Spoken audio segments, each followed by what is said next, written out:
You know, when you picture an empire, you probably think of this massive, unshakable force, right? A system of control that seems just absolute. But what if all that power wasn't nearly as stable as it looked? What if its biggest weakness was actually hidden inside its own logic? So that's the big question, isn't it? If you're colonized, how do you possibly fight back against a system that's designed to control pretty much every part of your life? Well, the answer, as we're about to see, isn't always about a big, dramatic revolution. And this is where a thinker named Homi Bhabha comes in.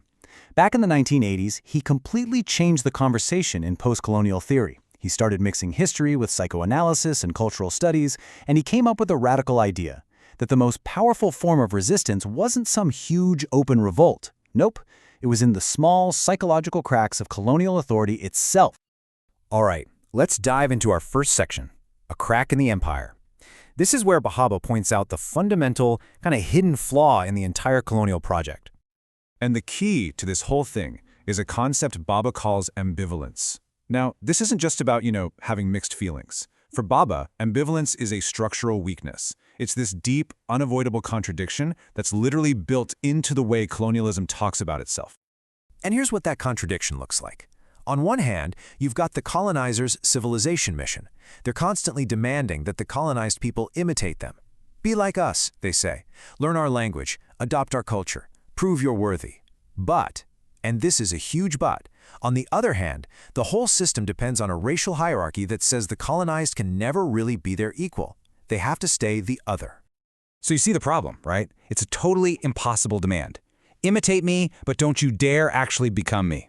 Bhabha argues this isn't just some small inconsistency. It creates this deep, permanent instability right at the heart of colonial power. It's a hidden flaw just waiting to be exploited. So how exactly do you exploit that flaw? Well, that brings us right to section 2, and to a really cool tactic Bhabha calls the menace of mimicry. Now, when Bhabha talks about mimicry, he doesn't just mean, passively copying someone. Not at all. In his world, mimicry is an active, strategic, and deeply subversive act. It's what happens when the colonized person takes that demand to be like us and runs with it, but with a twist. And this quote just perfectly captures the whole strategy. The result of all this imitation is a copy that is, in Bhabha's most famous phrase, almost the same, but not quite. And that little gap, that tiny little not quite, that's where all the power is. Okay, so how does this actually work in practice? Let's break it down. First, the colonizer makes the demand, copy us to prove you're civilized.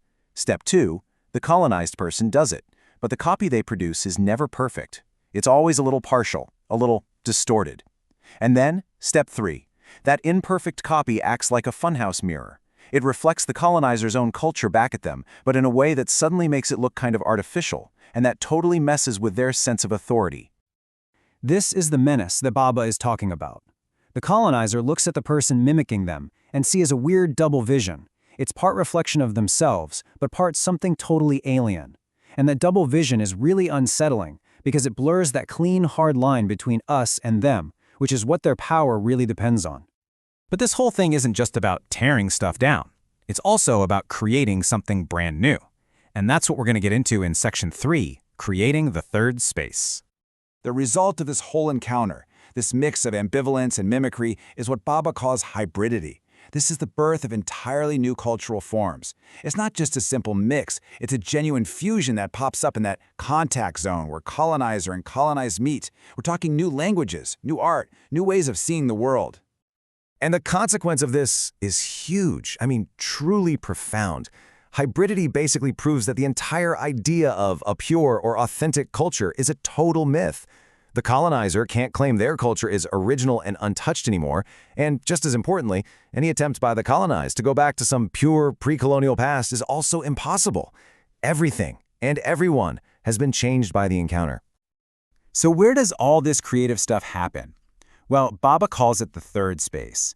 Now, this isn't a physical place you can go visit. It's a concept. It's that in-between zone where these new hybrid identities are constantly being worked out and where new meanings get made that challenge all the old power structures. Okay, so let's just quickly put all the pieces together. The flaw in the system? Ambivalence.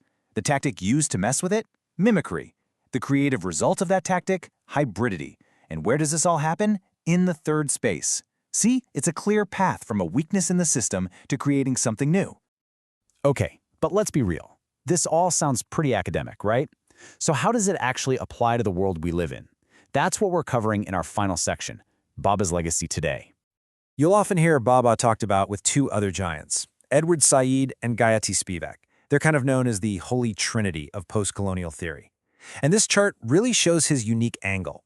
While Said focused on how the West created this idea of the Orient, and Spivak focused on the people who are totally silenced by the system, Bhabha gives us a way to find resistance inside the cracks of that system. He's all about negotiation, not just total rejection.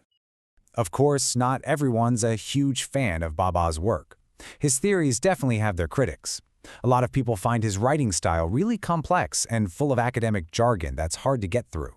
And some critics argue that by focusing so much on language and psychology, he kind of ignores the brutal material realities of colonialism. You know, the poverty, the economic exploitation, the actual violence. But despite those critiques, his ideas have turned out to be incredibly useful and have really lasted. His concepts of hybridity and the third space are absolutely crucial tools for understanding things like diaspora communities, migration, and the fluid, mixed identities that pretty much define our modern globalized world. And this brings us right up to today's headlines. Bhabha's framework gives us a powerful way to understand the recent rise of aggressive ethno-nationalism around the world. He would see it as this fearful, almost panicked reaction against the fact that modern life is inescapably hybrid. It's a desperate attempt to force cultural purity and fixed identities onto a world that is fundamentally mixed up.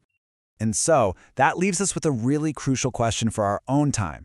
If Bhabha is right, and our world is naturally and constantly creating these hybrid forms, then we have to ask ourselves, where does this modern and often violent demand for cultural purity even come from? And maybe more importantly, whose power does that demand really serve?